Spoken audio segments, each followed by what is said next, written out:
కేటీఆర్ కు మంత్రి పొంగులేటి సవాల్ చేశారు. 10 ఏళ్ల బీఆర్ఎస్ హయాంలో కట్టిన ఇళ్ల కంటే తాము ఎక్కువ కట్టలేని పక్షంలో ఎన్నికల్లో పోటీ చేయబోనని ఛాలెంజ్ చేశారు.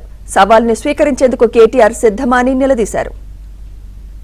మంత్రి గారు ఏదో అంటున్నాడు, హైదరాబాద్ లో ఒక్క ఇల్లు కట్టినట్టు రుజువు చేస్తే నేను రాజీనామా చేస్తున్నాను. ఈ వేదిక నుంచి వారికి ఒకటే, నేను ఇక్కడ నుంచి దాన్ని ఛాలెంజ్ అంటారా ఏమంటారా చూద్దాం. ఒకటే చెప్పదలుచుకున్న వారికి, ఇంకా ఈ ప్రభుత్వం ఎన్నికల లోపే 2.5 సంవత్సరాలు ఉంది.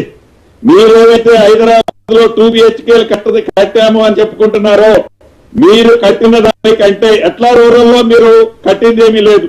ఈ అర్బన్ ప్రాంతంలో మీరు కట్టామని చెబుతున్న ప్రాంతం ఏదైతే ఉందో, మీరు కట్టిన దానికంటే ఈ ప్రభుత్వం ఎక్కువ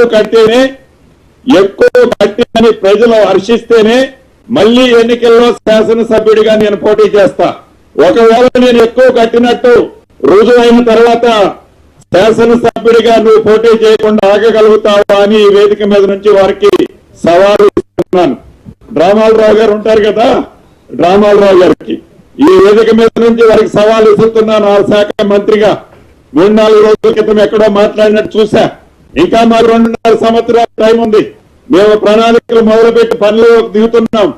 నువ్వు 10 సంవత్సరాల్లో కట్టావు అని జంపలు ఏదైతే తరుచుకుంటున్నావో, ఆ కట్టిన ఇల్లు ఎంత ప్రయోజనమైందో ఆ ప్రజలకి, ఆ పేదవాడికి ఏదైతే ఉందని గొప్పలు చెప్పుకుంటున్నావో, దానికంటే ఎక్కువ ప్రయోజకరమైన పేదవాడు నివసించే ప్రాంతంలో కట్టి మేము ఇస్తేనే నేను శాసనసభ్యుడిగా పోటీ చేస్తా.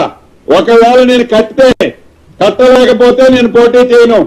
మరి నేను కట్టితే నువ్వు శాసనసభ్యుడిగా పోటీ చేయకుండా ఉండటానికి నువ్వు సిద్ధమా అని ఈ వేదిక మీద నుంచి వారికి ప్రశ్నిస్తున్నాను.